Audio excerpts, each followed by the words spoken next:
unidos a la patria bella y grande. Diálogo con el presidente. Viva y majestuosa como el Ande, fecunda cual la selva tropical. Porque el derecho a la comunicación está consagrado constitucionalmente.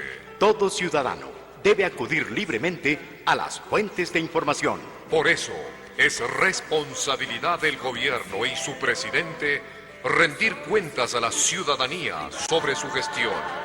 Levantemos con fe la bandera, fe la bandera, divisa de honor, esa es la sangre de nuestra frontera, el Ecuador.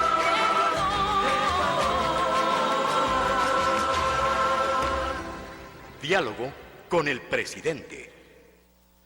Bienvenidos hermanos ecuatorianos en Ecuador y todo el mundo. Hoy este enlace semanal sabatino tiene como sede el edificio de la Comunidad Andina. Estamos transmitiendo desde el auditorio Simón Bolívar de la CAN en la ciudad de Lima, en Perú, país en donde hace poco concluyó la quinta cumbre de América Latina y el Caribe con la Unión Europea. Este nuevo encuentro del primer mandatario con los ecuatorianos se produce gracias al apoyo de Ecuador TV, Radio Nacional del Ecuador, la Comunidad Andina y decenas de estaciones radiales en todo el país y también en el mundo entero. Hoy nos acompaña el secretario general de la Comunidad Andina, nuestro compatriota Freddy Ehlers, cuyo equipo humano nos ha dado todo el apoyo para esta transmisión en vivo y en directo. Señor presidente, hoy tenemos como actores sociales invitados a varios ecuatorianos que están residentes en Lima. Una de ellas es Gabriela Falconi Piedra, socióloga, la abogada Yamel Abud de Flores, experta en solución de conflictos, y Paulina Ocres, experta en administración de empresas, quien trabaja con organizaciones de afrodescendientes en la comunidad andina.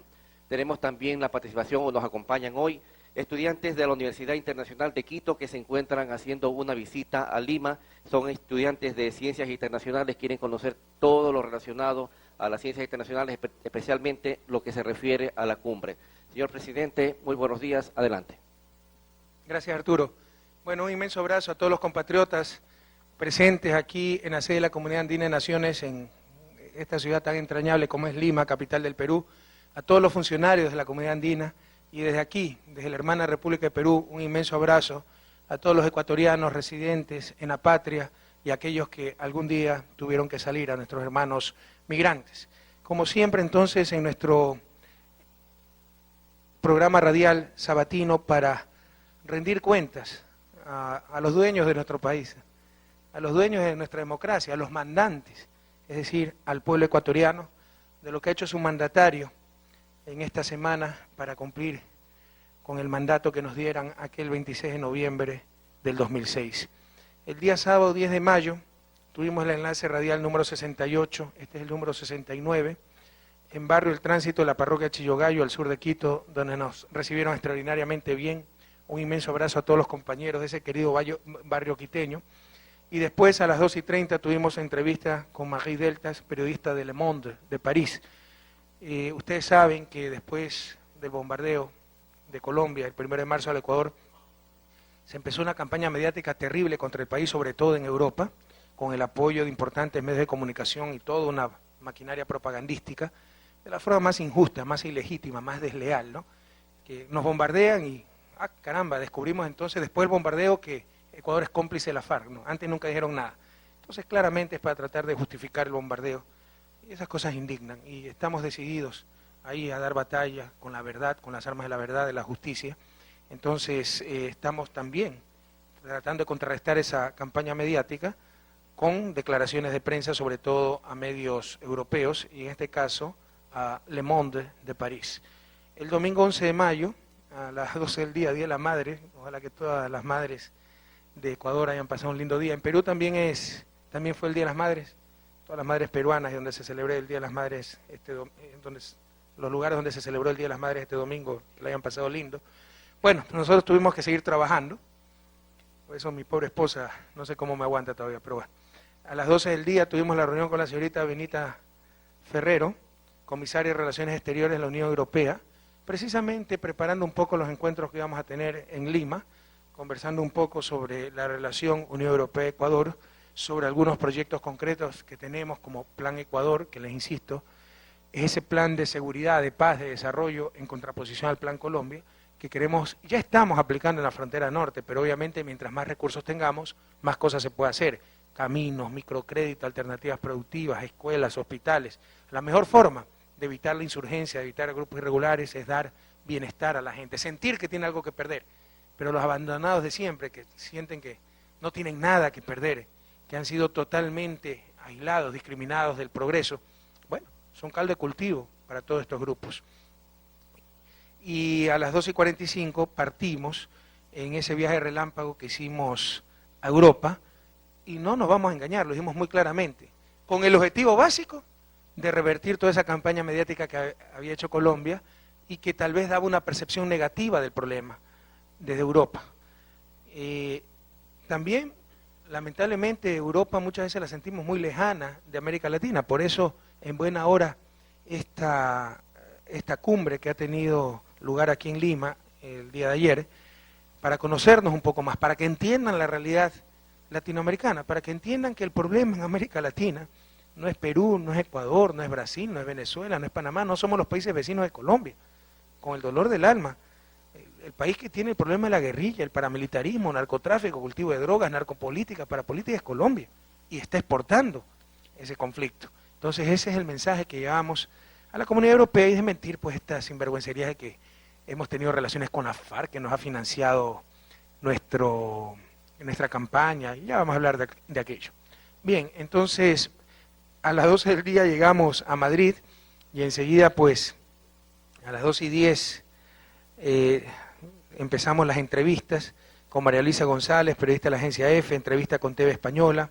A las 2:10 tuvimos el almuerzo con el rey Juan Carlos I y el príncipe Felipe de Borbón, solo los tres conversando el problema de Colombia, pero también nosotros llevamos una agenda positiva.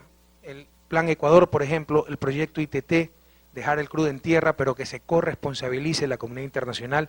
Impulsamos mucho ese proyecto, ¿no? Todos ustedes ya lo conocen.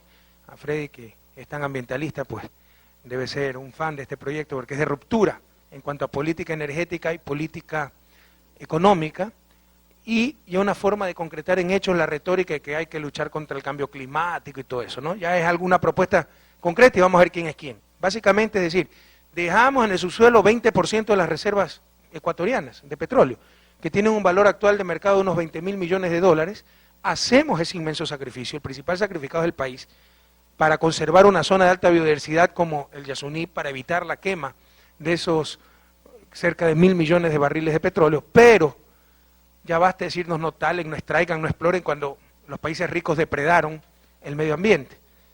No sea que nuestros pobres digan, ¿saben qué? Ya déjense tanta retórica y déjenos morir contaminados como los ricos, ¿verdad? Entonces es necesario corresponsabilidad, que se compense al país al menos con la mitad de lo que está dejando de ganar, partiendo siempre del principio, que el principal contribuyente en esta iniciativa se llama Ecuador, el que está poniendo mayor cantidad de plata es Ecuador. Si nosotros fuéramos un gobierno sin sensibilidad ecológica, ambiental, un gobierno tradicional, no habría duda, no habría vuelta a quedarle. La mejor opción fiscalista, presupuestaria, es sacar ese crudo. Y tendríamos cerca de 700 millones de dólares anuales para educación, salud, vialidad. Queremos luchar contra el cambio climático, pero queremos luchar en conjunto. Ya basta de pedirle sacrificio a los más pobres, a los que todavía tenemos capital natural. No se imaginan las contradicciones que hay en este sentido. Los países desarrollados ya depredaron su medio ambiente, pero nos dan cátedra de moral y buenas costumbres a cada rato. No talen, no extraigan, etcétera.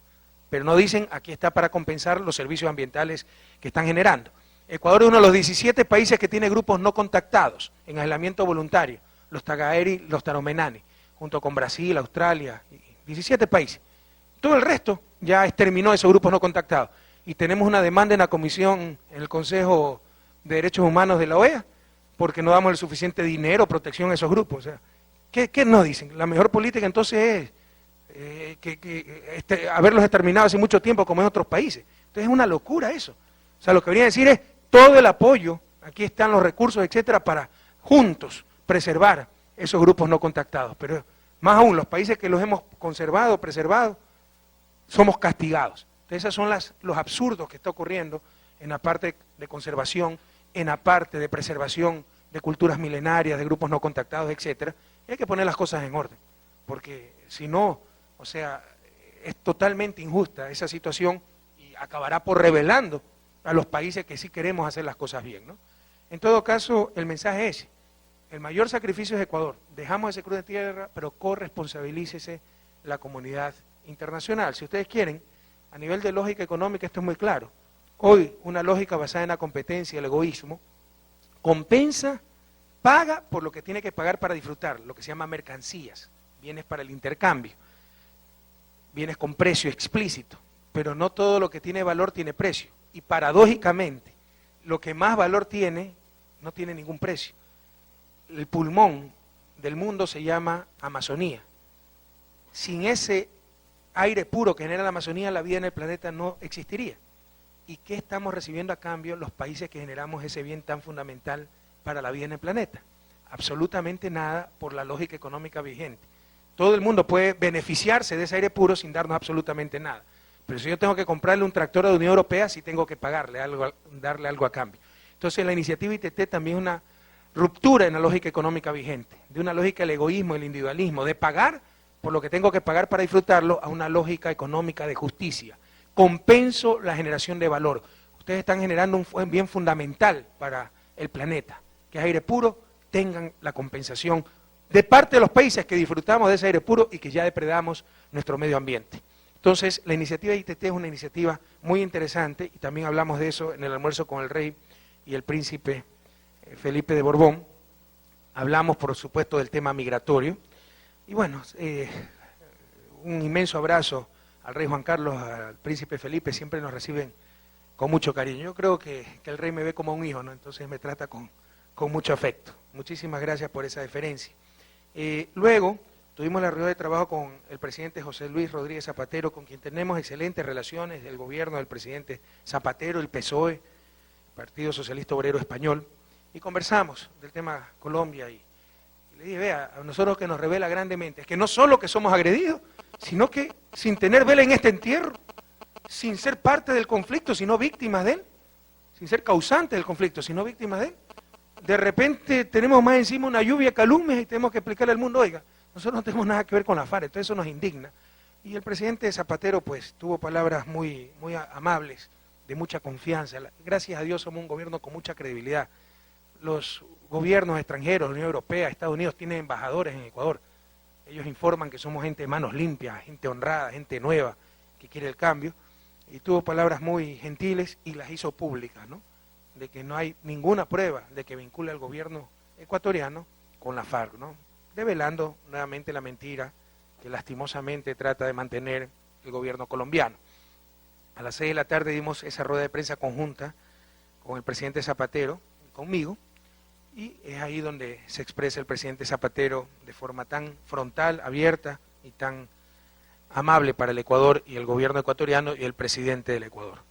A las 6:30 dimos una conferencia en la Facultad de Ciencias Políticas en la Universidad Complutense en Somosaguas. Estuvo repleto, un agradecimiento a todos los que organizaron esa conferencia, donde hablamos de los procesos de cambio que se está viviendo en América Latina. Nunca antes se ha vivido tan fuertemente América Latina, nunca antes ha habido esa coincidencia, esa armonía, lastimosamente con la excepción del problema colombiano, pero esa armonía entre los gobiernos de la región para buscar realmente una integración. Y nunca antes se habían hecho cambios tan fuertes en la región en un marco democrático y constitucional. Ese es un mensaje que debemos llevar al mundo entero. Socialismo del siglo XXI, que es el que practican muchos de los gobiernos que han llegado a la región, Venezuela, Bolivia, el nuevo gobierno en Paraguay, Nicaragua, en menor medida, así no se define el gobierno chileno, pero también es socialista, Cristina Fernández de Kirchner en Argentina. Su característica es que esta revolución la vamos a hacer en paz, en democracia y dentro del marco constitucional. Son procesos con una tremenda legitimidad en todo sentido, a nivel legal, a nivel popular, a nivel democrático. Y ese mensaje hay que llevarlo al resto del mundo, y fue el mensaje que dimos en la Universidad Complutense, que les insisto, estuvo repleto. Después, como siempre hacemos, tuvimos una reunión con el colectivo ecuatoriano. Aquí tuvimos un problema, demasiado éxito en la convocatoria. De igual manera, era un auditorio para 400 personas, había 600 paradas por todos lados, había gente afuera que ya no la dejaban entrar, entonces los ánimos estaban un poco caldeados. lastimosamente también, con dolor tengo que decirlo, lo que siempre pasa, y supongo que también pasa en el Perú, que siempre hay esos grupos que hacen quedar mal a todo el mundo, que hablan por todos y no representan a nadie, que a la brava se quieren imponer. Entonces fue un ambiente bien, si usted quiere, inconfortable, ¿verdad? Porque mientras se ponía el presidente, después se quería organizar las preguntas, la misma gente, yo quiero hablar, y presidente, escucha a los jóvenes, los gritones de siempre que hacen quedar mal a toda la comunidad, porque habrán sido 20 de 600 que habían presentes, 600 que querían escuchar al presidente, preguntas y respuestas organizadas, etc. Entonces, una lástima, el error inicial fue dejar entrar tanta gente, porque había gente parada alrededor, entonces era difícil de controlar todo aquello. Entonces, por eso, pues, ustedes saben que perdí la paciencia al salir, y sí le dije, pues, a un chico que se pasó gritando todo el tiempo, pues, por idiotas como tú, queda mal toda la comunidad internacional. Es un error, lo reconozco, soy de carne y hueso, pero también es cierto que por favor, hay gente que sí nos hace quedar mal, y que uno le da la mano y se le va hasta el hombro. O sea, es tercera vez por lo menos que yo me reúno con el colectivo ecuatoriano en Madrid. Nunca antes un presidente ha tenido esta práctica, pero quieren a la brava poner sus preguntas y que uno esté en función de ellos. Antes no había Secretaría del Migrante, la Secretaría del Migrante creó este gobierno.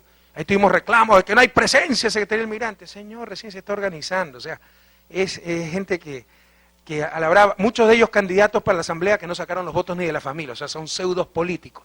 Entonces, todo el mundo está harto de ellos, los propios migrantes en Madrid, ¿no?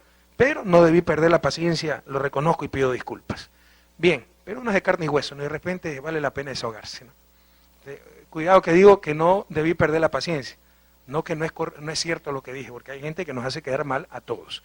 Bien, a las 22 horas tuvimos las cenas con autoridades y personalidades en el Hotel Intercontinental. Nunca me gustan estas denominaciones, personalidades, ¿no? ¿Qué son personalidades? Para mí personalidad es el compañero que limpia día a día este auditorio, ¿no? Ellos son los héroes cotidianos. Entonces, personalidades son los héroes anónimos de nuestros pueblos, ¿no?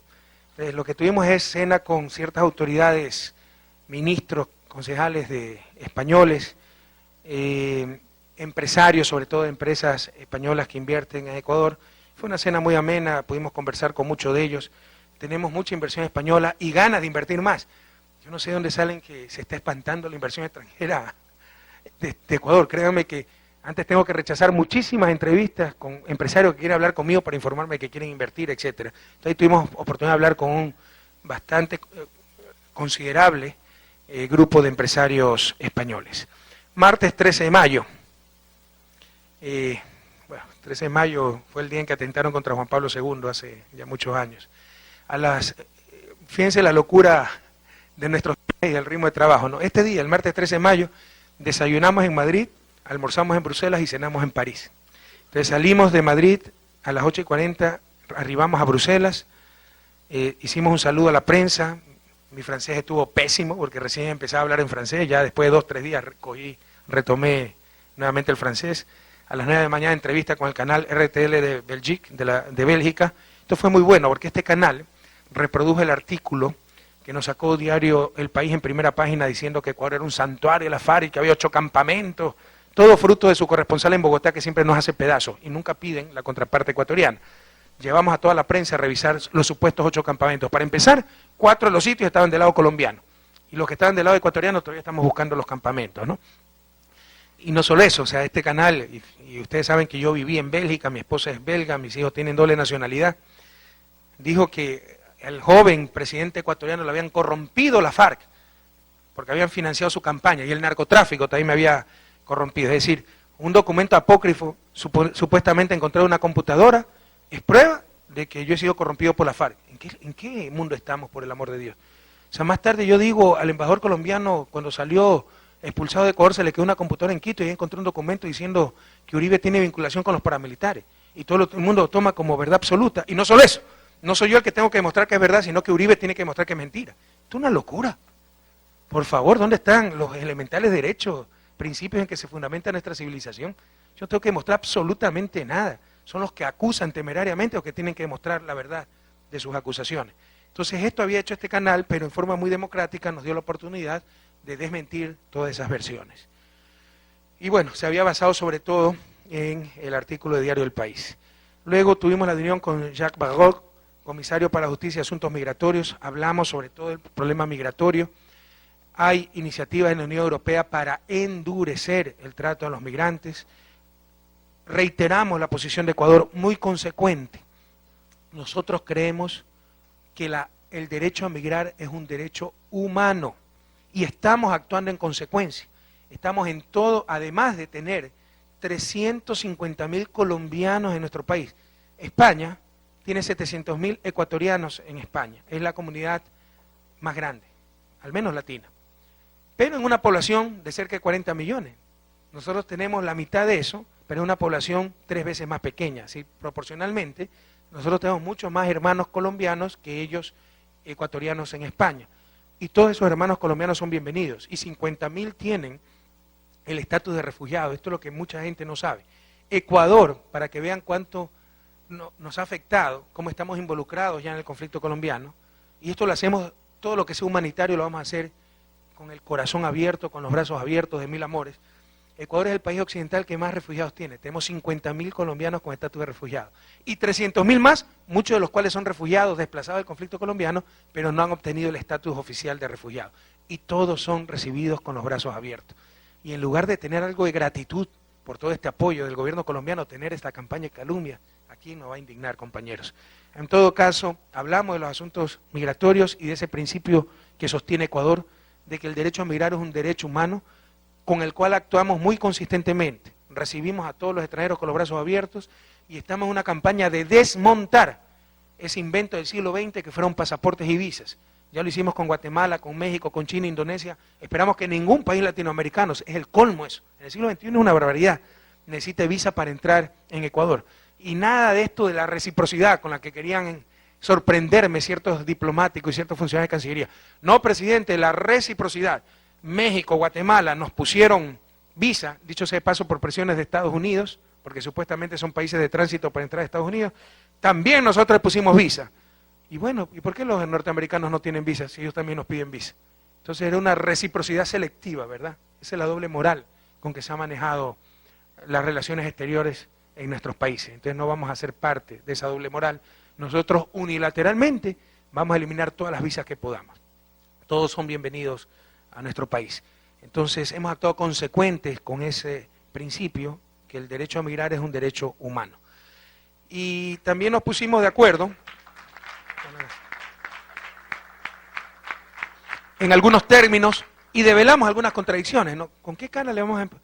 Nosotros no, la Unión Europea, Estados Unidos, los países que más impulsan la globalización, ¿con qué cara podrán explicar a la historia, al futuro, que mientras más impulsaban la globalización, pero la movilización de mercancías, la movilización de capitales, más impedían la movilización de seres humanos y hasta construían muros y criminalizaban esa migración? ¿Cómo se puede explicar eso? Eso es inexplicable, eso es insostenible ética ni técnicamente, ¿eh? Porque si el principio económico de la globalización es un gran mercado internacional con alta eficiencia, competitividad, etcétera, ese mercado implica la movilidad de todos los factores de producción, que no son solo los capitales, no son los bienes que se producen, sino es el trabajo humano también. Entonces no hay cómo explicarlo. Un concepto coherente de globalización, desde el punto de vista económico, desde el punto de vista de derechos, implicaría también la perfecta movilidad de seres humanos a cualquier rincón del planeta. Y eso es lo que estamos sosteniendo nosotros. Entonces, al menos nos pusimos de acuerdo en algunas cosas. O sea, se está tratando, ya se ha criminalizado la migración y se está tratando de endurecer las penas. Al menos nos pusimos de acuerdo de hablar de migración concertada, ver cómo coordinan con los países de origen para que vengan contratos de trabajo los migrantes en mejores condiciones, y no hablar de migración ilegal, sino de personas migrantes irregulares. Son personas, estamos hablando de seres humanos, y no creemos que hay seres humanos ilegales. Hay prácticas ilegales, procedimientos ilegales, pero no podemos decir que hay un ser humano ilegal. Podemos decir que un ser humano irregularmente está en algún sitio. Aunque sea, ya es un paso importante, consensuar léxico para no ofender principios, para no ofender convicciones. A las 11 tuvimos reunión con Javier Solana, alto representante para Política Exterior Común y Seguridad, donde les pusimos el tema Colombia-Ecuador. Le dijimos, vea, comisario, así se llaman los comisarios, nosotros no tenemos nada que ver, el problema colombiano, el problema es Colombia, no Ecuador, y sí nos indigna este involucramiento, ¿no? Entonces, bueno, fue muy amable la conversación. Ellos se ratifican en denominar a la FARC terrorista, la Unión Europea denomina a la FARC terrorista, ningún país de América Latina las denomina terrorista, a excepción de Colombia, y antes del gobierno de Uribe tampoco las denominaban terroristas, y se ratifica en la lucha antiterrorismo, y totalmente de acuerdo, pero obviamente dejamos en claro que no nos involucren pues, en un conflicto que no es nuestro, ni nos traten de calumniar, porque nos negamos a participar del Plan Colombia, nos negamos a denominar terrorista a la FARC, somos un país soberano. Y creo que lo entendió el señor Solana. Luego pues dimos una rueda de prensa conjunta con Solana, luego tuvimos el almuerzo y salida a París, y llegamos 2:05 a París, donde hicimos un saludo a la prensa. En Francia, tengo que decirle, fue el lugar donde mejor nos fue, más allá de cualquier expectativa. En España siempre nos reciben de forma muy amable, ¿no? Como hermanos. Yo estoy muy agradecido con el presidente Rodríguez Zapatero y su gobierno, con obviamente el rey, la reina, el príncipe. Siempre nos reciben muy amablemente, pero Francia nunca habíamos visitado. Habíamos tenido una reunión con el ministro Kouchner, ministro de Relaciones Exteriores de Francia, muy amable, muy buena, pero nunca esperamos la amabilidad con que nos recibieron, la apertura con que nos recibieron. Entonces, a las 3 de la tarde dimos una conferencia en el Instituto de Ciencias Políticas de París sobre los procesos que está viviendo América Latina, pero esta vez fue en francés, ojalá ya me hayan entendido algo, ¿verdad? En Ecuador me dicen mono afrancesado, ¿no? Porque soy de Guayaquil, a los guayaquileños le llaman monos, y hablando en francés, imagínense, mono afrancesado. Y después preguntas y respuestas, y creo que fue una conferencia interesante, también abarrotado ese Instituto de Ciencias Políticas. De este Instituto de Ciencias Políticas salió el 80% de los presidentes franceses, ¿no? No es cualquier cosa. Entonces, se planteó lo que está viviendo América Latina. Europa debe conocer lo que está pasando en América Latina. No estamos viviendo en una época de cambio, estamos viviendo un verdadero cambio de época. Cambios profundos, rápidos, radicales, y lo increíble, en democracia, dentro del marco constitucional, con absoluta legitimidad, con gobiernos con un inmenso apoyo popular, que la mala fe, por tener ese apoyo popular, lo llaman populistas, porque nos quieren hacer creer que los gobiernos técnicos son los masoquistas, ¿verdad? Más que masoquistas, los sádicos. Es decir, mientras más ajustes se hacían, se subían precios de transporte, combustible, se sacaban subsidios, se despedía gente, se flexibilizaba más el sector laboral. Eso eran los técnicos, los que buscan más justicia social, atender a los más pobres, son los populistas, y peor si tienen apoyo popular, los más populistas, porque para ser técnico hay que ser odiado por todo el mundo, ¿verdad? Felizmente ya en América Latina nadie cree esas cosas, pero hay gente que sigue sosteniendo esto, o sea, confunden gobiernos populares con populistas. Bien, y luego a las 4:30 tuvimos entrevista con los diputados miembros del Grupo Parlamentario de Amistad Franco-Ecuatoriano, amigos de Ecuador, y a las 5:45 tuvimos entrevista con el presidente Nicolás Sarkozy, presidente de la República de Francia. Quiero decirles que yo me llevaba una muy grata impresión del presidente Sarkozy, le agradezco mucho la amabilidad, el cariño, la apertura con que nos recibió. Está muy bien informado de lo que pasa en América Latina, tiene muy claro qué es lo que pasa entre Colombia y Ecuador, y básicamente ratificamos la voluntad de los dos países de seguir en acciones humanitarias. Le guste a quien le guste, le disguste a quien le disguste, para la liberación de rehenes. Ellos tienen a Iri Betancourt, que tiene nacionalidad francesa, pero nosotros tenemos ecuatorianos también secuestrados. Es un problema que nos involucra directamente, y el gobierno ecuatoriano hará lo posible, desde un punto de vista humanitario, para continuar con la liberación de rehenes, y para eso no tenemos que pedirle permiso a ningún país. Peor a aquellos que no han demostrado voluntad política para dicha liberación y para encontrar una solución pacífica al conflicto. Me dirán, no, pero es que hay que coordinar con Colombia, que es el que tiene conflicto. Y para el bombardeo que nos hicieron el 1 de marzo, ¿con quién coordinar? Hasta en eso son inconsistentes, ¿verdad? Nosotros vamos a continuar con nuestras acciones humanitarias sin tenerle que pedir permiso a nadie, y en eso coincidimos con Francia, y en otras muchas visiones que no puedo revelar por el momento. Bien, luego pues que acabó la reunión, que duró cerca de 40 minutos, dimos una declaración de prensa, ¿ya? Afuera del palacio, en el patio del Palacio de Elíseo. A las 7 de la noche dimos una entrevista con Canal Francés 24, también en francés, ojalá me haya entendido alguien, ¿ya? 7:25, entrevista con Radio Francia Internacional, también en francés, si mal lo recuerdo. No, esta fue en español, o creo que en inglés más encima, o sea, eso. En español, y al final fue en inglés, ¿verdad? Créanme que yo siempre fui muy malo para las lenguas, ¿no? Yo creo que el que es malo para la música es malo para las lenguas, porque algo le pasa con el oído, y yo nací medio sordo del oído derecho y sordo y medio del izquierdo para la música. Entonces, también para las lenguas, pero la vida me ha obligado a aprender varios idiomas, ¿no? Y a las finales no hablo ni español bien, pero es dificilísimo para mí eso, cambiar de un idioma a otro. Bien, y a las 8 de la noche tuvimos una recepción en la Casa Latinoamericana en París, organizada por la Embajada de Ecuador con diferentes embajadores ecuatorianos, etcétera. Esta casa la dirige Alain Rouquet. Alain Rouquet es uno de los principales especialistas franceses en América Latina. Tiene un libro extraordinario que es uno de los mejores ensayos que yo he leído sobre América Latina. América Latina, Introducción al Extremo Occidente. ¿Lo has leído, Freddy, o no? Léetelo, es recontra bueno. Porque es alguien que conoce América Latina, pero no está involucrado en intríngulis de América Latina. Entonces no tiene miedo de llamar pan al pan y al vino vino. Y no te imaginas cómo trata las oligarquías latinoamericanas, ¿no? Entonces es un ensayo que a todos les recomiendo. Muchas gracias al embajador Alain Rouquet por toda su amabilidad, por prestarnos la casa, etcétera. Y ustedes saben que esas reuniones diplomáticas son más aburridas que bailar con la suegra, ¿verdad? Entonces eran los bocaditos y los saludos. Mandamos a traer 2 guitarras y se armó una farra, que nos tuvieron que votar ya a las 12 de la noche salió el director en pijama. Ya. Bueno, la pasamos muy bien.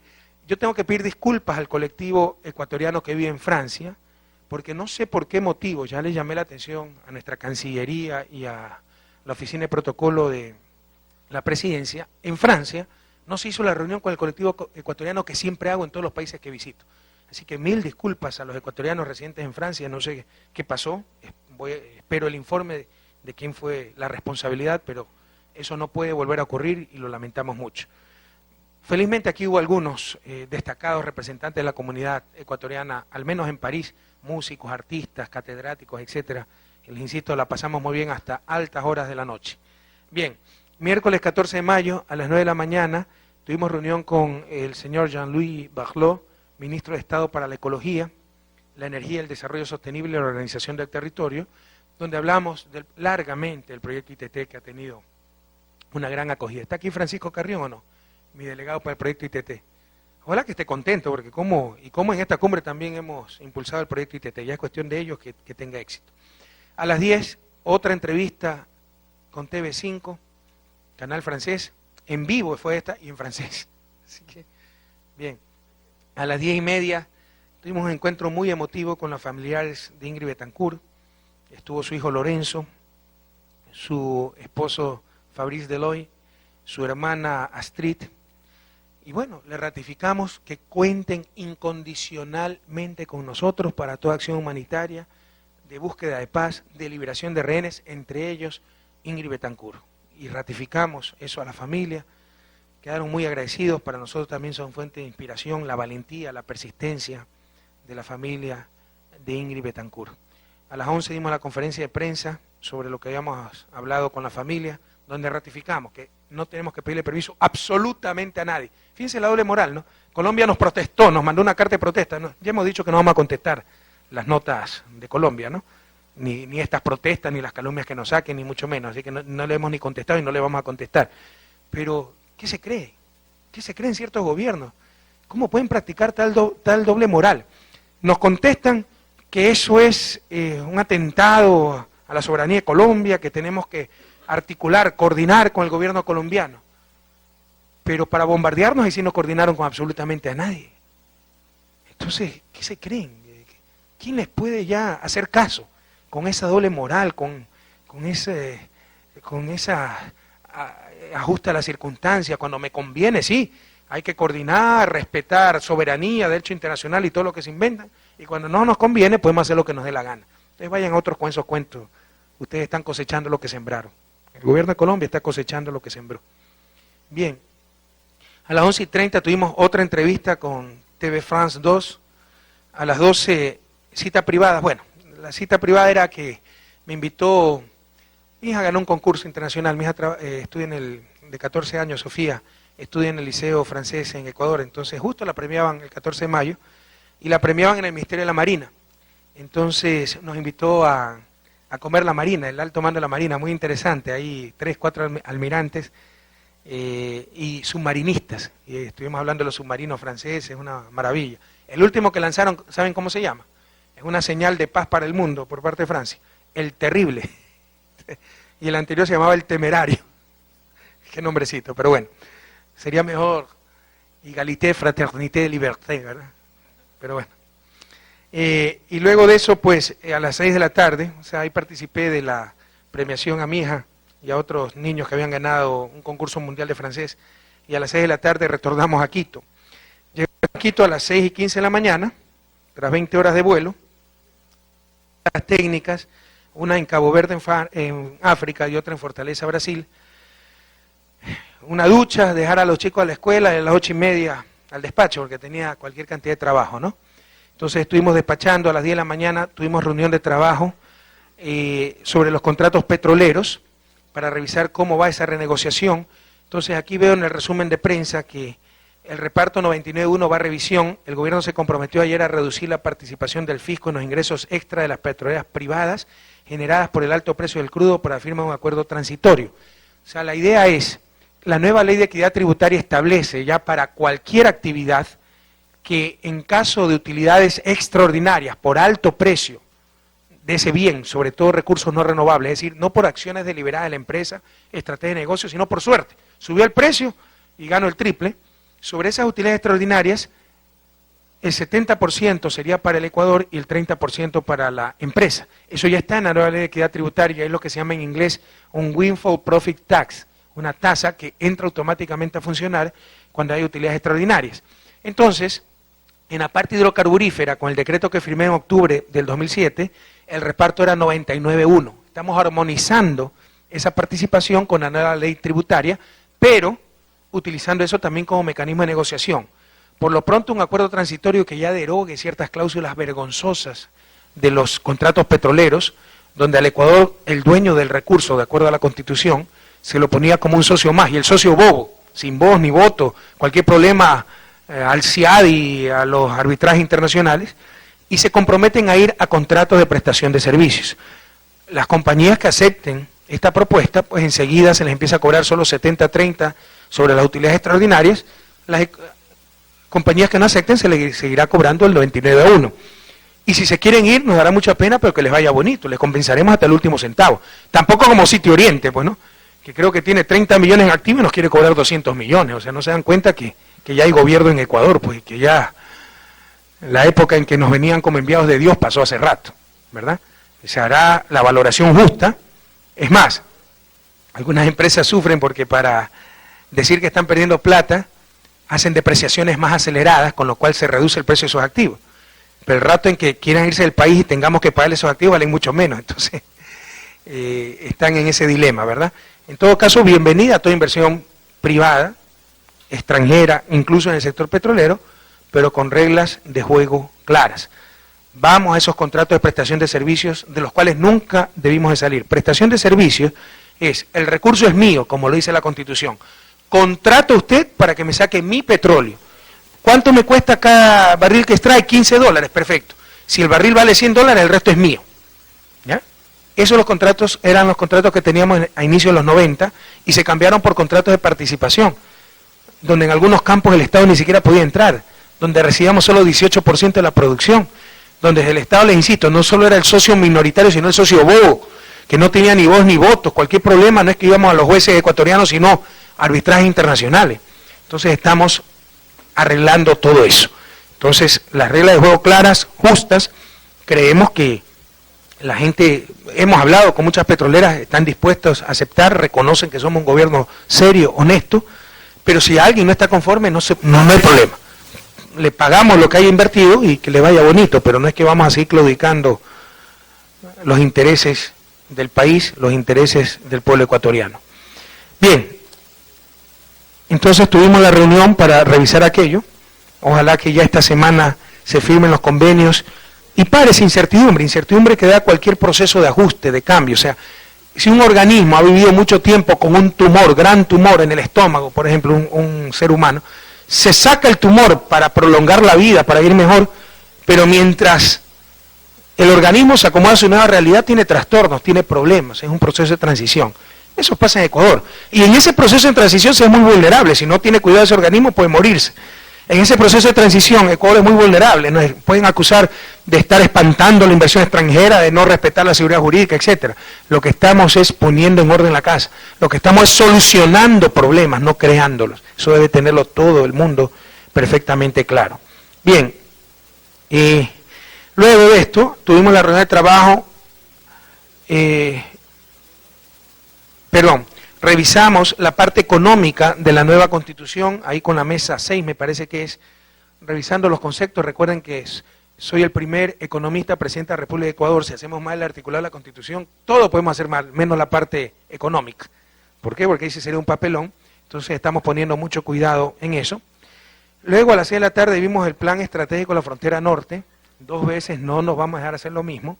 Hemos dicho que vamos a intensificar recursos tecnológicos en la frontera norte para cuidar adecuadamente nuestra frontera sin arriesgar vidas humanas.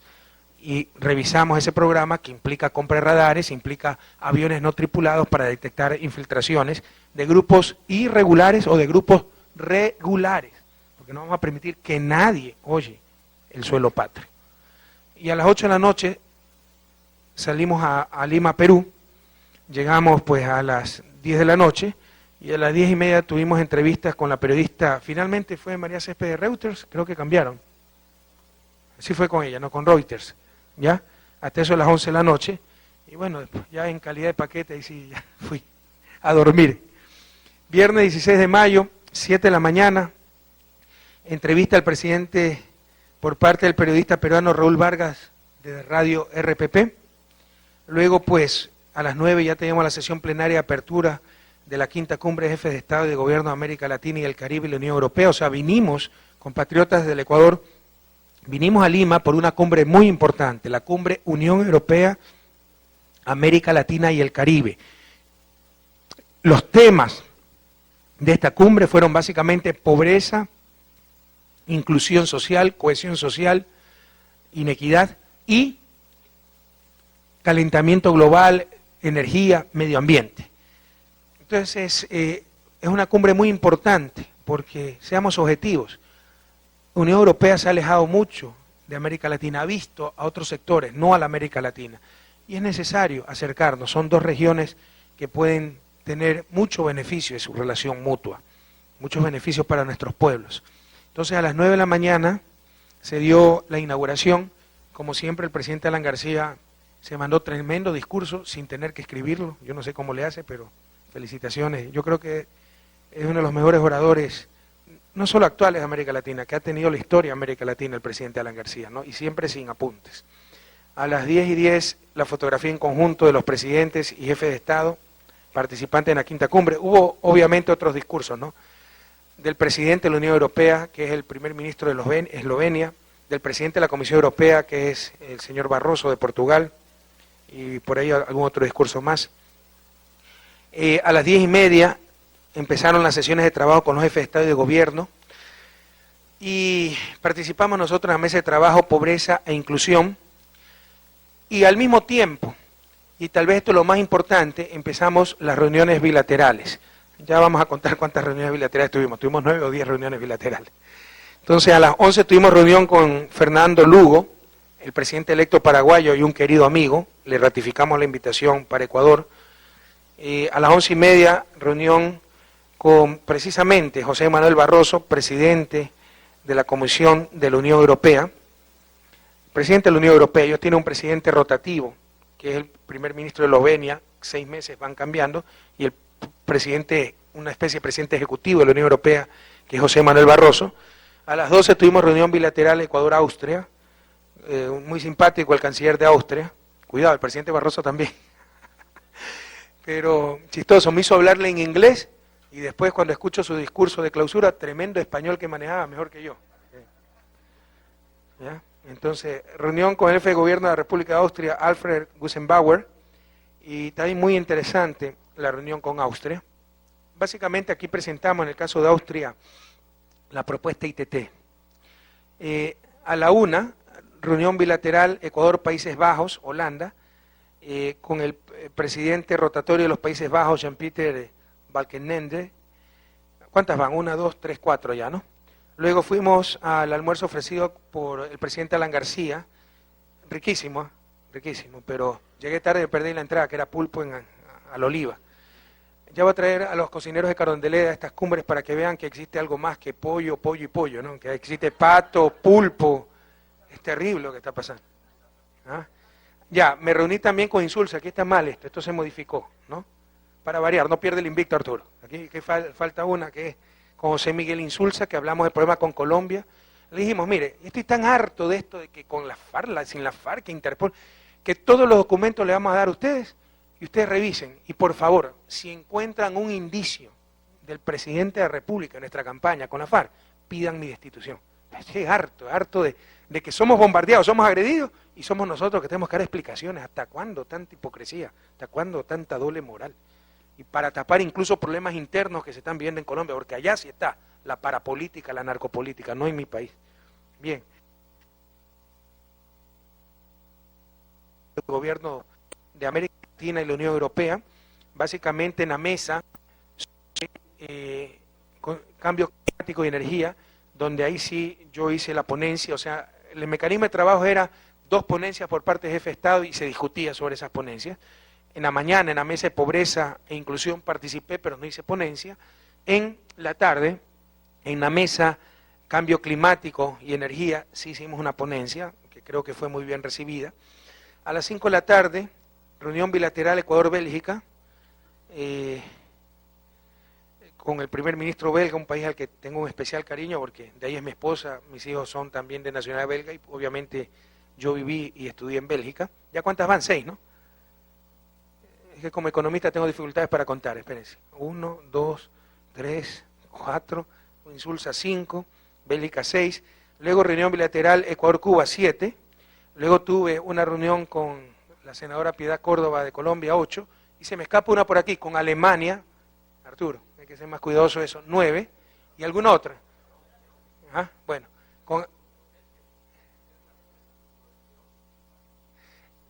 tuvimos tuvimos la reunión con un representante del presidente Rodrigo Zapatero, unas 10 reuniones bilaterales tuvimos. ¿Cuántos habrán tenido los demás países? 3, 4. Esa es la diferencia de ritmo más o menos, ¿no? Bien.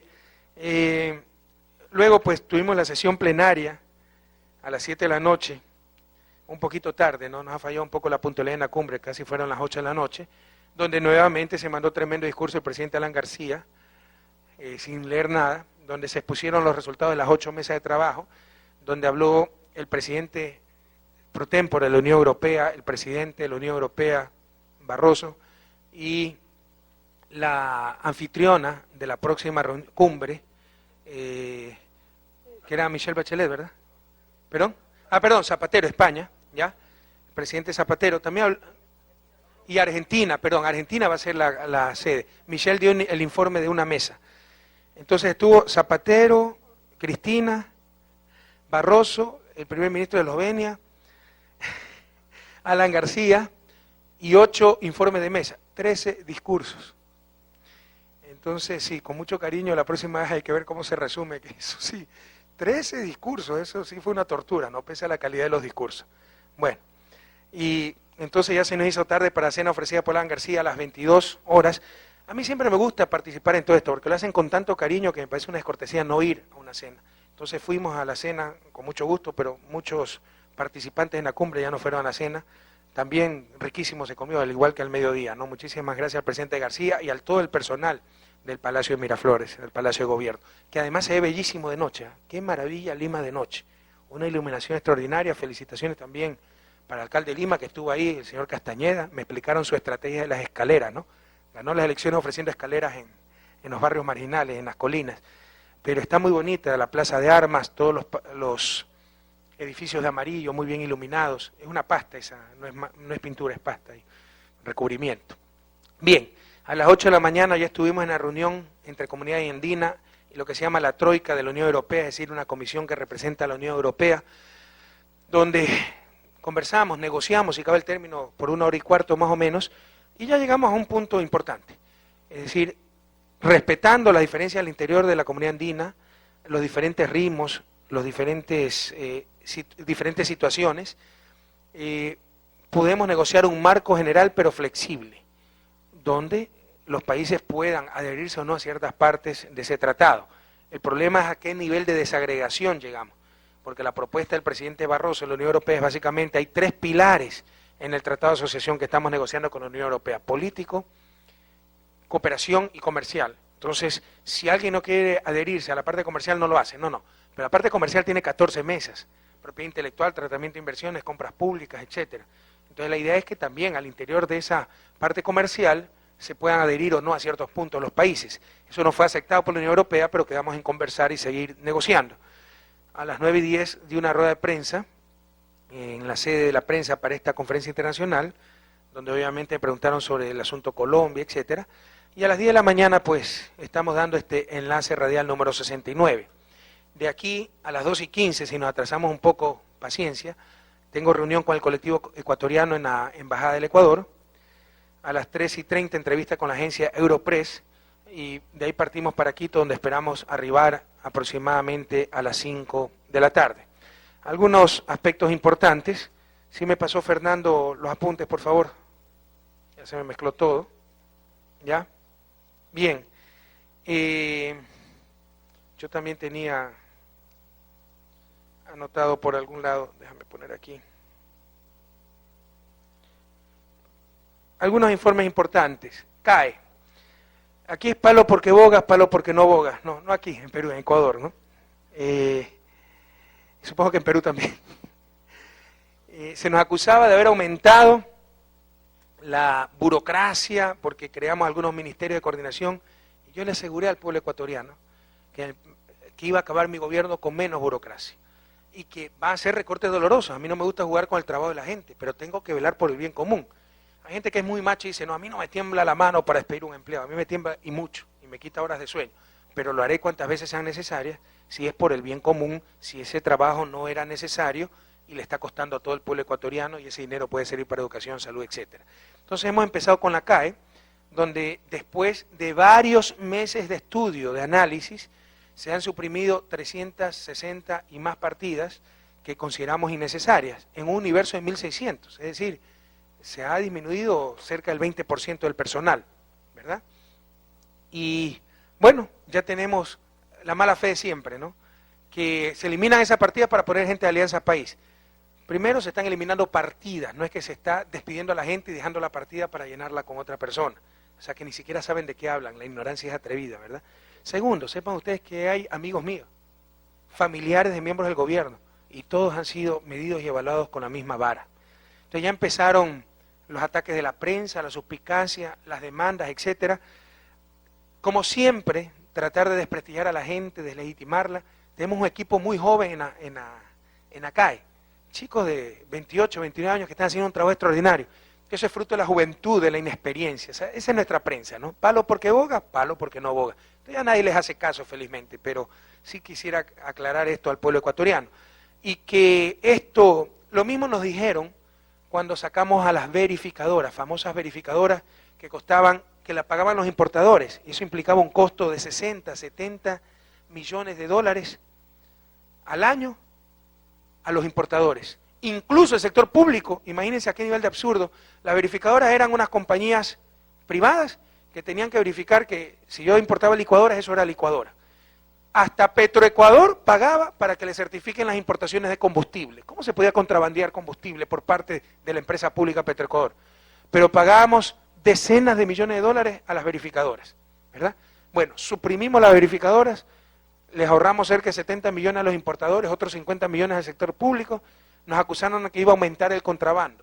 Sepan ustedes que en los 4 primeros meses ha aumentado 22% la recaudación, sin verificadoras, con ecuatorianos controlando, con una CAI modernizada controlando, ha aumentado 130 millones más de lo que estaba presupuestado la recaudación, y son casi 860 millones recaudados en beneficio de todos los ecuatorianos. Pero aquí, también los profetas del desastre, la prensa dijo, atentado a la seguridad jurídica, se va a arruinar todo, va a haber el contrabando, etcétera, y hemos demostrado que los ecuatorianos, cuando tienen un gobierno honesto, una administración de la calle honesta, pueden controlar eso. Entonces lo que estamos haciendo es una depuración muy técnica, dolorosa. A mí no me gusta quitarle el empleo a la gente, pero tenemos que velar por el bien común y se continuará con estos procesos en otras instituciones del Estado que claramente su personal está inflado, hay piponazgo, así le llamamos en Ecuador a la gente que gana un sueldo, tiene una partida y no hace un trabajo productivo en función de esa institución. Son ajustes dolorosos que hay que hacer, duelen el alma, pero habrá que hacerlo. Ahora, yo no quiero generalizar, pero por si acaso, aquí también hay mucha de la gente causante de la corrupción en las aduanas que se la ha investigado durante varios meses. Pero también hay gente honesta que entró por una palanca, etcétera, para tener su puestito, esa es la aspiración de todos, pero su puesto era innecesario.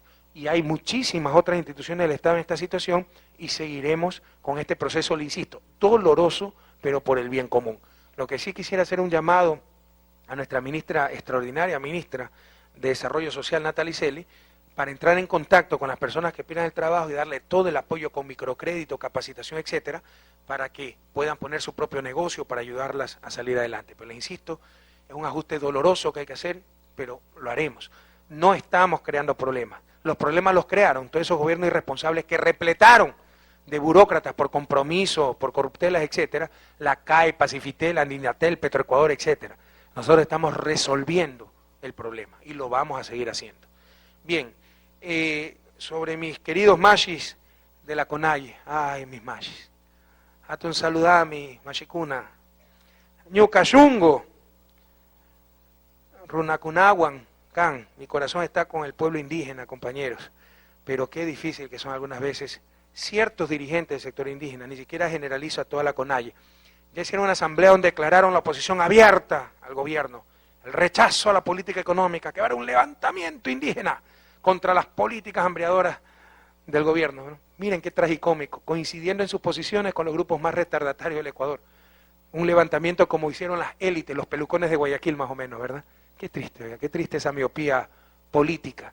Pero les insisto, o sea, yo estoy dispuesto a irme a la casa. No es soberbia, cuidado. Sabemos que corremos riesgos en estos enfrentamientos, pero son inevitables. No vamos a ceder, no vamos a permitir que un grupo, por sufrido que haya sido, por postergado, etcétera, quiera imponer una agenda a las grandes mayorías. El problema es, queridos amigos, que en la Constitución dice que para cualquier proyecto que tenga impacto ambiental se debe hacer una consulta a las comunidades afectadas por dicho proyecto y tratar de lograr un consenso.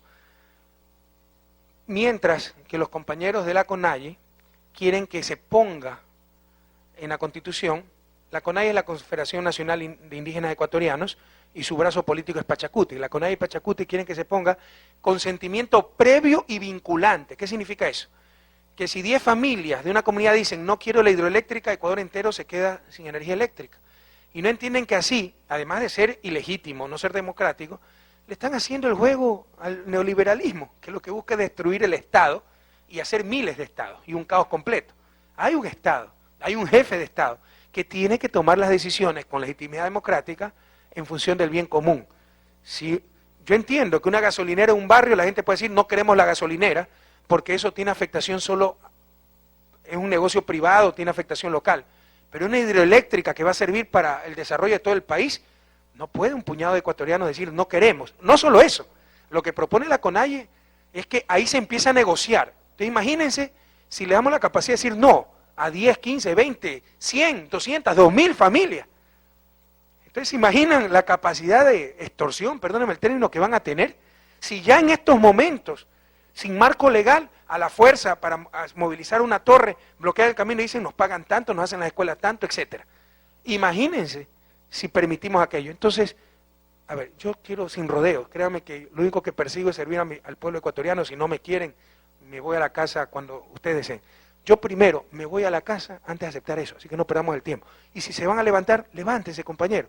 Y si por eso desestabilizan al gobierno, bueno, ojalá eso sea lo mejor, ojalá que sea eso lo que busquen y vengan los gobiernos que siempre los maltrataron, que siempre los discriminaron, ¿no? Qué pena la falta de visión política de ciertos dirigentes, porque hay otros dirigentes que tienen muy clara la película, de la CONAIE, que además no es la única organización indígena, está la la FENOCIN, está la FEINE, está la FEI, ¿no? Es básicamente la CONAIE. Qué lástima que le den el juego a la derecha, que coincidan con los que nos quieren desestabilizar a nivel interno y externo. Qué pena.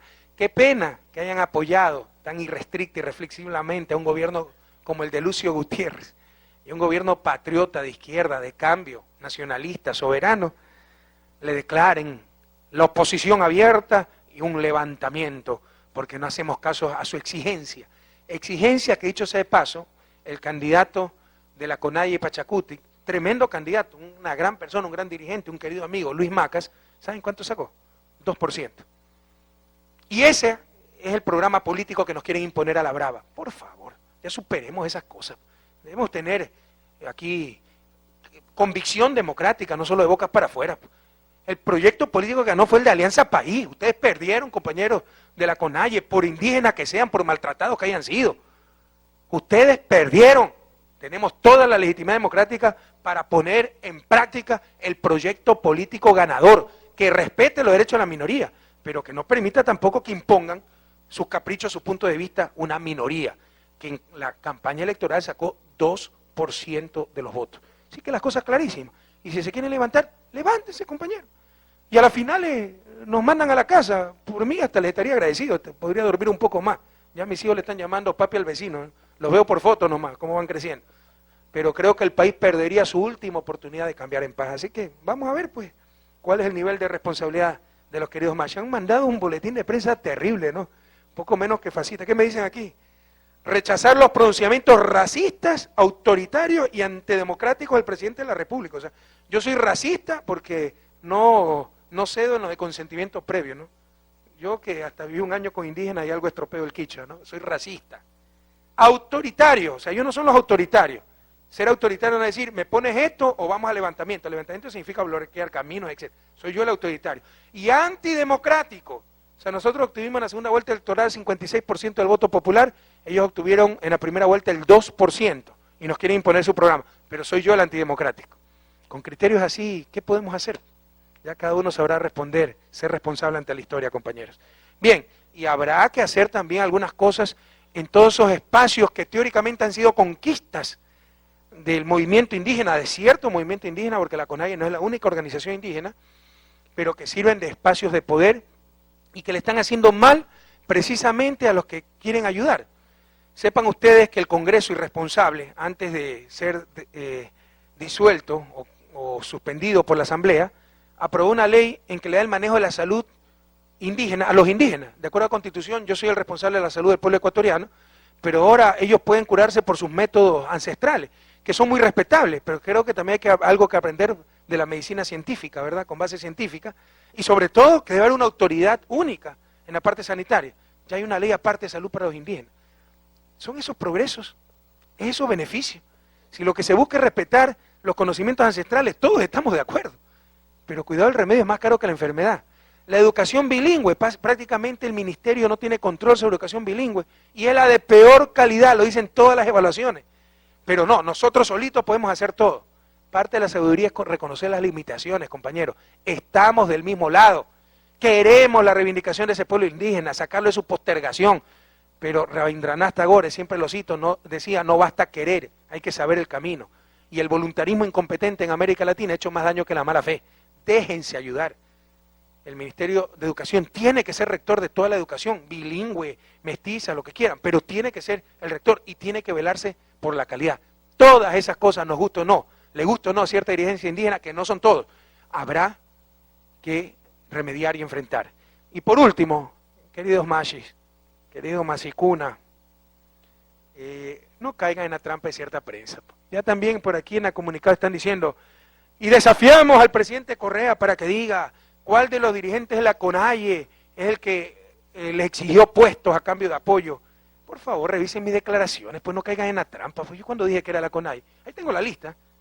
No he dicho que vino de la CONAIE, vino de otros grupos, pero ahí tengo la lista de los 14 puestos que nos pidieron. Sí es un dirigente, pero, y vamos a dejar ahí las cosas, no quiero andar heridas, pero compañeros, no caigan en la trampa, pues revisen bien, queridos dirigentes de la CONAIE, revisen bien lo que dije, pues para que no sean utilizados por el poder de turno y no sean funcionales a los que quieren que nada cambie. Y por último, el tema Colombia. Lo dijimos claramente. Nos tiene sin el menor cuidado lo que diga o deje de decir la Interpol, lo que diga o deje de decir el gobierno colombiano.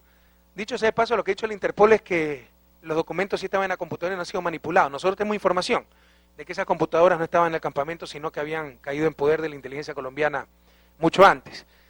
Podemos ahondar en todas las contradicciones que existen en los supuestos documentos que, dicho sea de paso, ya fueron repartidos a la oposición política ecuatoriana, a los organismos de control.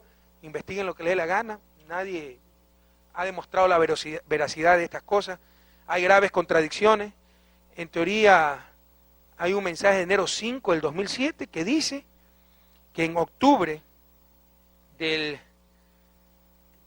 2006, o por aquí hay otro mensaje, este sí es antes, si este es 21 de noviembre del 2006, que alguien, no menciona quién, recibió $100.000 para la campaña de Rafael Correa, y después, por las relaciones, hablan de un coronel Brito. Entonces parece ser que es un coronel Brito el que recibió $100.000 para la campaña de Rafael Correa en octubre del 2006.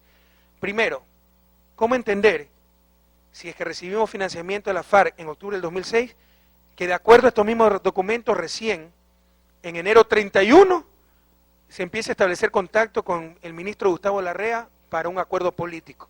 Si nos financiaron la campaña, hemos estado en contacto permanentemente, ¿verdad? Pero de acuerdo a estas mismas comunicaciones, solamente 2 años después establecemos contacto.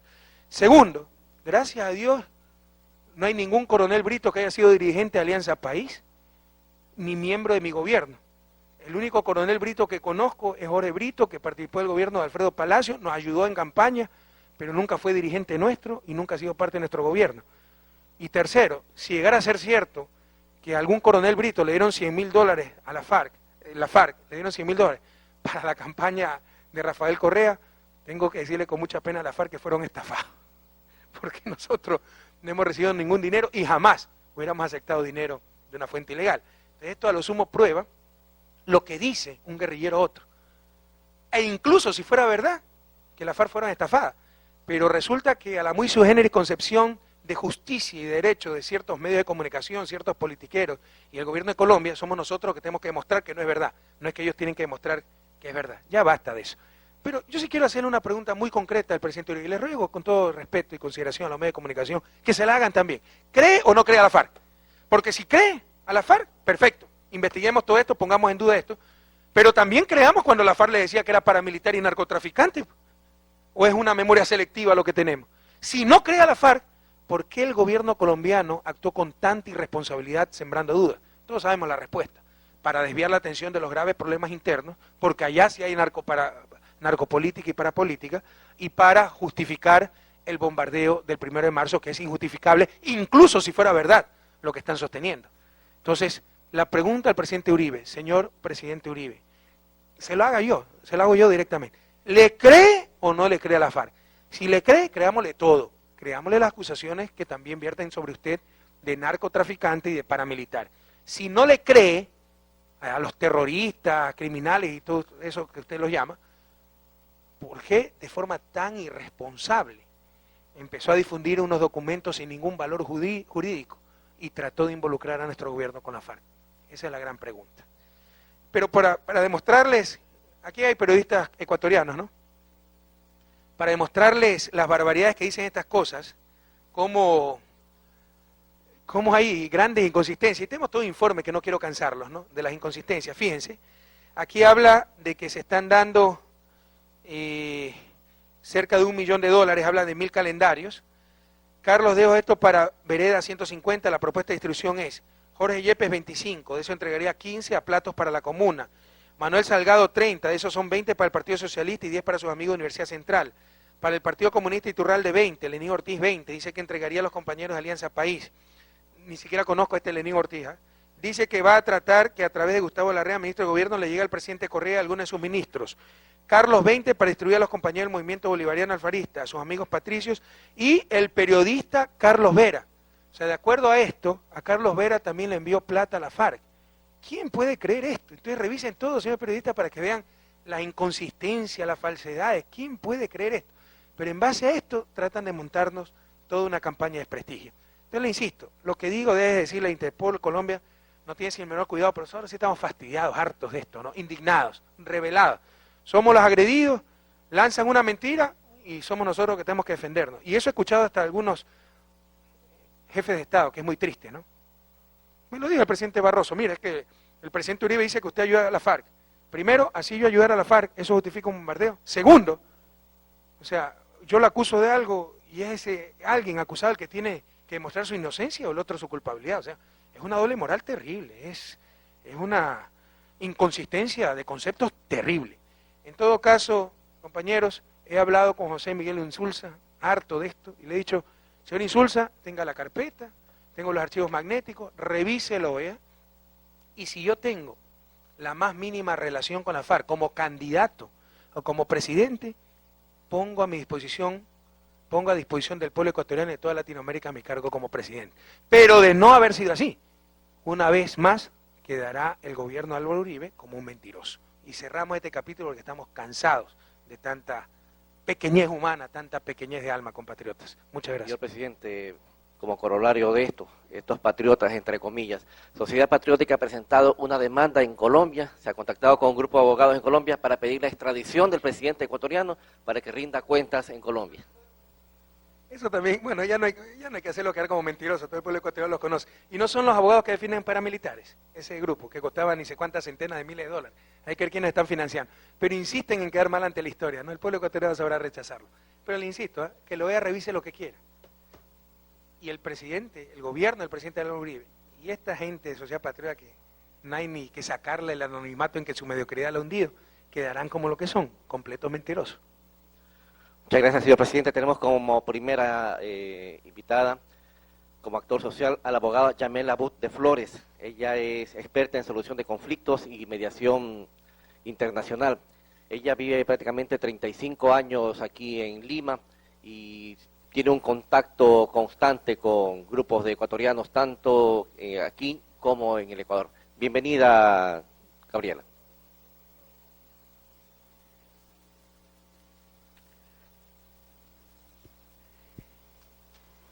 Bueno, yo soy una persona que vivo acá desde hace 35 años.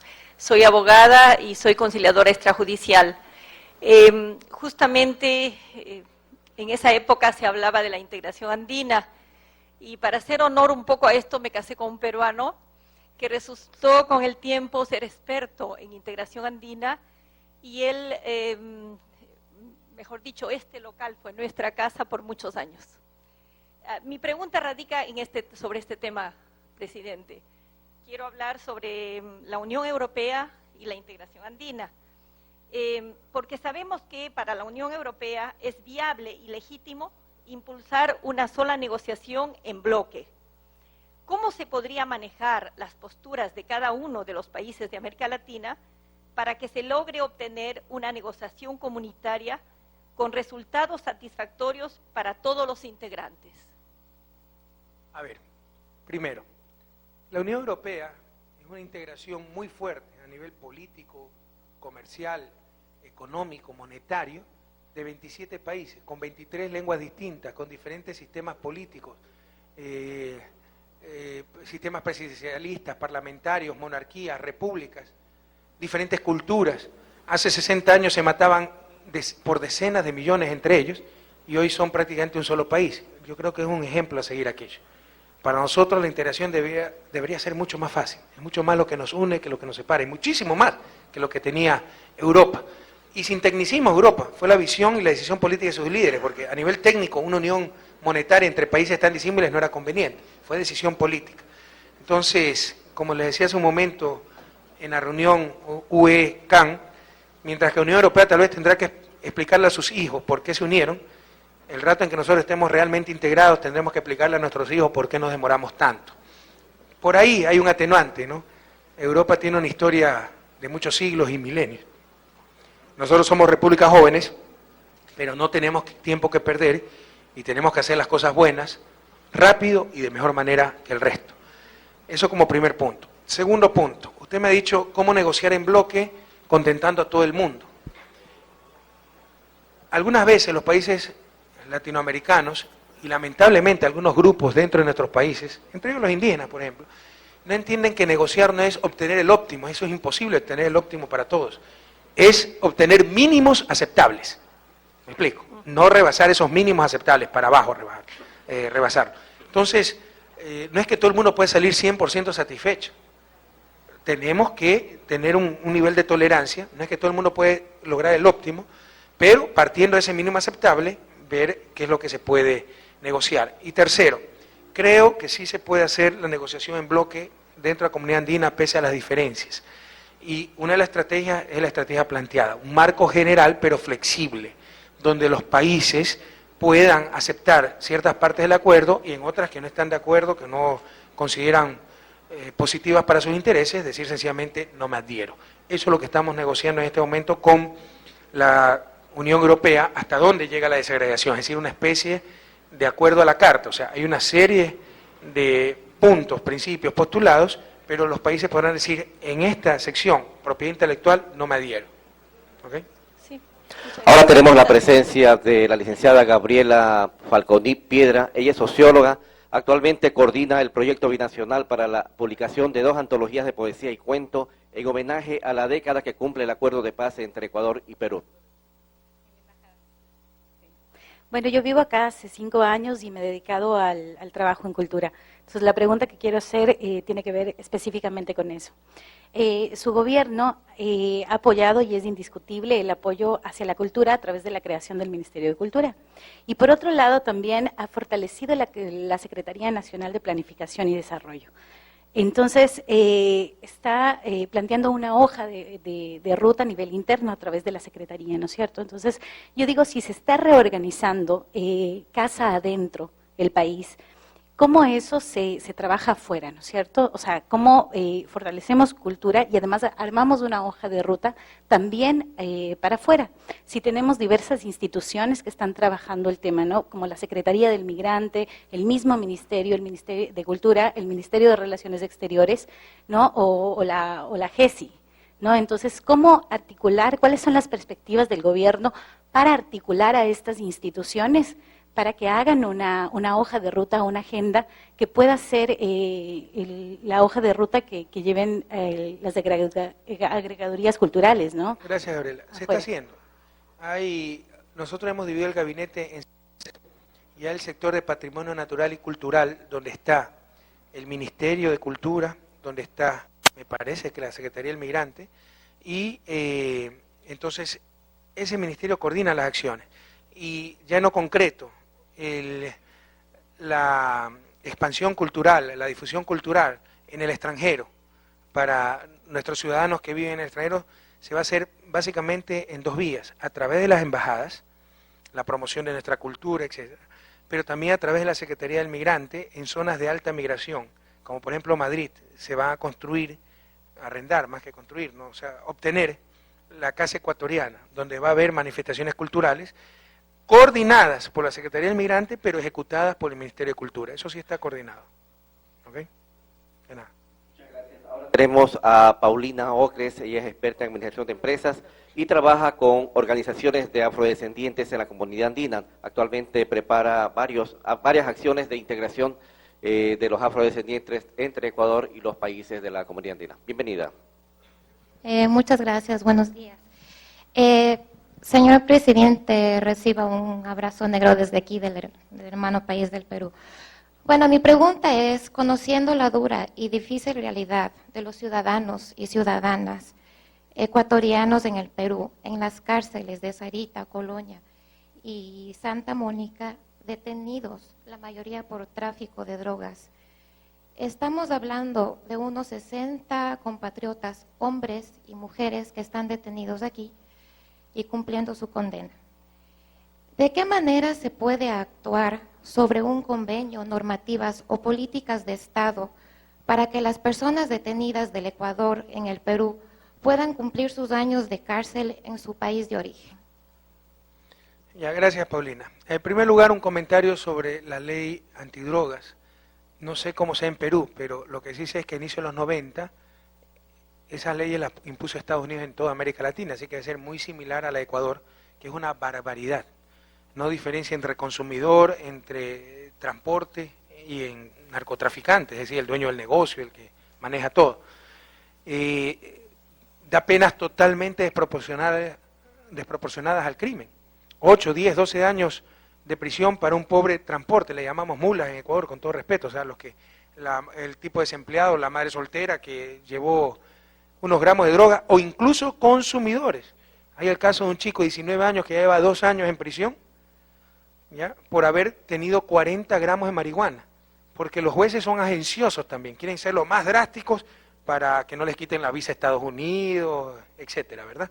Eso tiene que cambiar. Nosotros vamos a presentar reformas profundas a esa ley antidrogas y vamos a hacer que las penas tengan relación con el crimen. Somos los países más exitosos en el combate al narcotráfico. Vamos a seguir peleando con esa plaga de humanidad, a pesar que no es el principal problema para nosotros, ¿eh?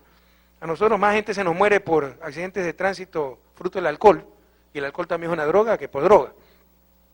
Se nos mueren más niños todavía hasta el año pasado, cuando ni siquiera teníamos la vacuna, por rotavirus que por droga.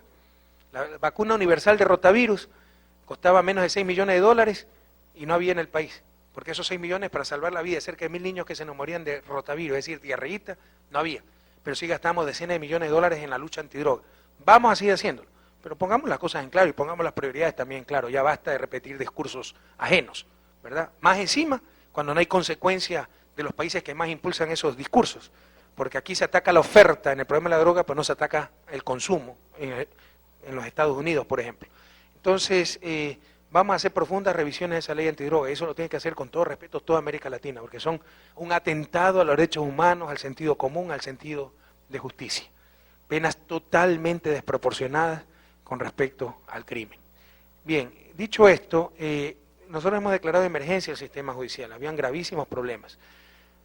La desidia, la indolencia, la falta de voluntad, ya existen, estoy casi seguro que existen convenios de intercambio de prisioneros con Perú, como lo tenemos con Colombia, pero no se habían ejecutado, porque esto tiene que impulsarlo la Corte Suprema de Justicia, y a muchas veces no les interesa la libertad de un ser humano, o que no cumple una doble pena. Cumplir una doble pena es cumplir la pena en un país extranjero, pagas 2 veces tu pena.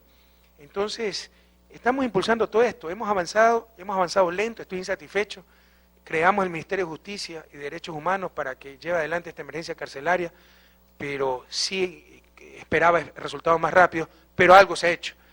Ya con Colombia hemos enviado como 60 colombianos que estaban en el Ecuador, aunque hay muchos más. Con Perú no sé si tengamos algún intercambio ya, embajador.